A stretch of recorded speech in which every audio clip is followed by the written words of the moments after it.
Oke teman-teman, kali ini kita belajar bersama ya. Kita diskusi ini sifatnya. Budidaya lele pada tebak sampai 4.000 ekor dalam 1 meter kubik air sampai panen tanpa disortir bisa?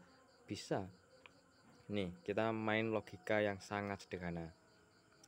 Nih, ketika teman-teman mempunyai jerigen dengan volume 30 liter air, itu sama dengan 30 kilo ya volume jerigennya ini.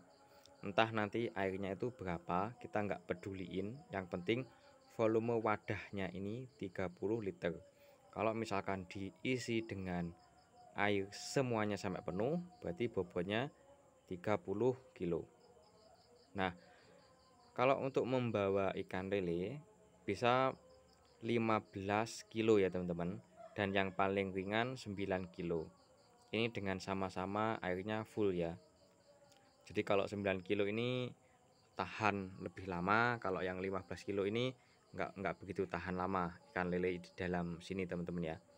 Kita ambil tengah-tengah teman-teman. 15 tambah 9 24, 24 dibagi 2 12 kilo. Ya oke, berarti untuk volume wadah ya, apapun itu bentuknya, kalau volumenya 30 liter berarti rata-rata mampu 12 kg ikan. Oke, nah dari sini ini hitungan sederhananya. Kalau teman-teman bikin kolam ya dengan dimensi 1 kali 1 kali 1 berarti 1 meter kubik air ya, 1000 kg. Untuk berat ikan lele ya, kalau misalkan setara dengan 15 kilo dalam 30 liter adalah 500 kg atau 5000 ekor. Kalau 9 kilo dalam 30 liter wadah itu setara dengan 300 kg atau 3000 ekor. Kalau 400 kg berarti itu setara dengan rata-ratanya yaitu 12 kg dalam volume 30 liter atau 4000 ekor. Berarti muat ya, wadah 1 meter kubik dijadiin tempat pembesaran 4000 ekor. Muat ya, sepakat ya, pasti muat karena ini hitungannya nggak mungkin meleset.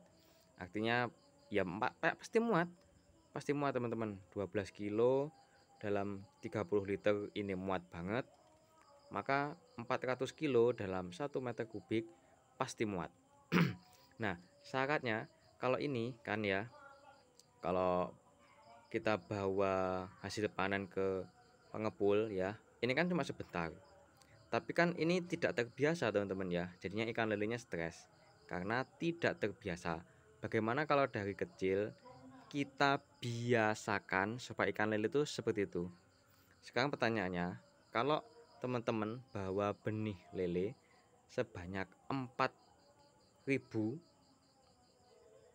ya, 4000 sorry, kalau 12 kilo ini kan ikannya sekitar 120 ekor. Kalau diwadain, teman-teman beli bibit jadi yang masih kecil-kecil terus diwadain di ini curigen dengan volume 30 liter, tentu nggak akan stres sama sekali teman-teman. Iya atau enggak? Kalau misalkan 120 ekor atau ini ya, kita belum kebesar loh, masih kecil. 120 ekor bibit ya, kalau dimasukin jerigen 30 liter nggak akan stres. Kalau setiap hari dirawat dengan baik, dia akan terbiasa dengan desak mendesak.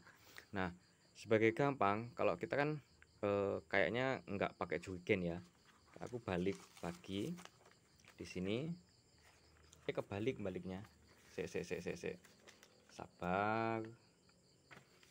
Nah ini bagaimana kalau teman-teman itu bikin kolam seperti ini dimensinya ya, 1 meter kali 1 meter kali 1 meter, tapi di bawah ya ini ada cekungannya untuk buang kotoran, karena mau tidak mau kotoran ikan lele itu pasti mengendap ya teman-teman.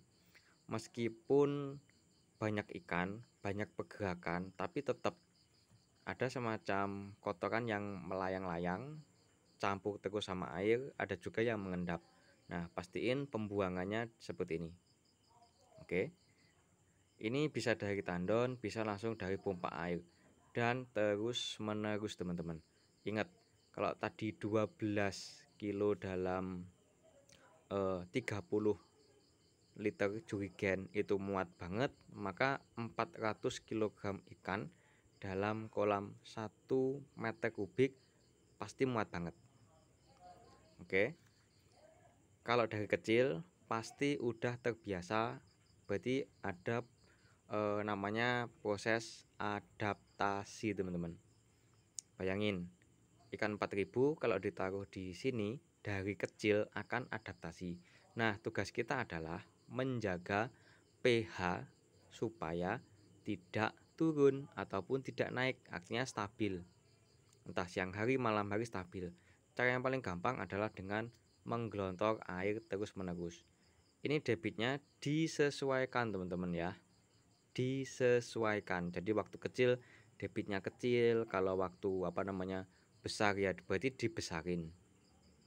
Oke. Nah, terus sumber airnya gimana nih teman-teman? Sumber airnya nih, aku gambarin skemanya ya.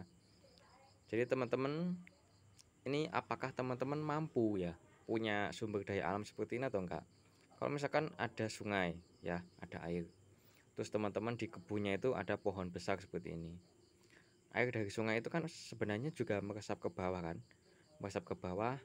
Kalau ada pohon seperti ini, akarnya ini akan memfilter ya. Hasilnya apa?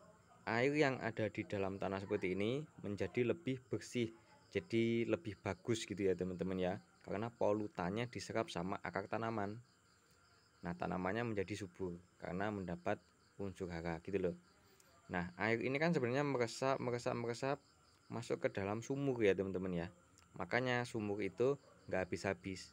Nah gitu, karena kan tadi terus menggelontor terus menerus ya, airnya disedot terus, maka teman-teman punya nggak kondisi yang seperti ini. Nah, terus saran aku kalau teman-teman mau sering nyedot ya, itu pompa airnya dimasukin ke dalam sumur kayak gini, diikat pakai tambang, terus yang atas kasih aluminium besi, intinya nggak nyemplung gitu ya. Tambangnya dicek supaya tetap baru, jadi nggak putus. Karena apa? Kebutuhan daya hisap itu lebih berat daripada daya dorong teman-teman. Menghisapnya itu lebih capek, makanya pompa ini sebisa mungkin mendekati air. Oke, beda ya teman-teman ya. Jadi selama posisi pompa air ini digeser turun, itu nanti akan semakin kencang teman-teman. Kalau ke atas dia akan semakin lemah. Oke, karena hisapnya itu butuh energi yang lebih banyak. Nah,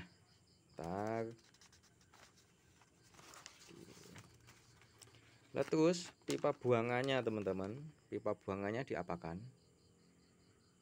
Ya, airnya dialirkan ke kebun kita. Jadi airnya itu benar-benar enggak terbuang ya teman-teman ya, termanfaatkan dengan baik.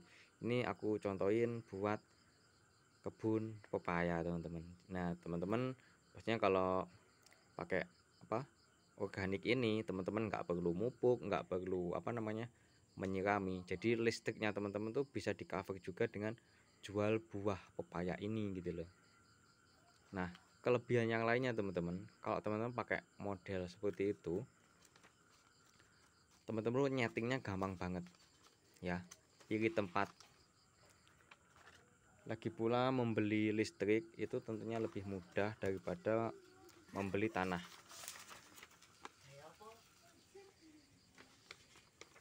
Seperti ini. Halo, skemanya seperti ini ya teman-teman. Ini sangat simple.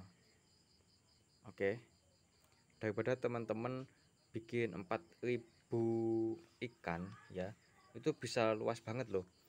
Terus kalau ganti air itu capek.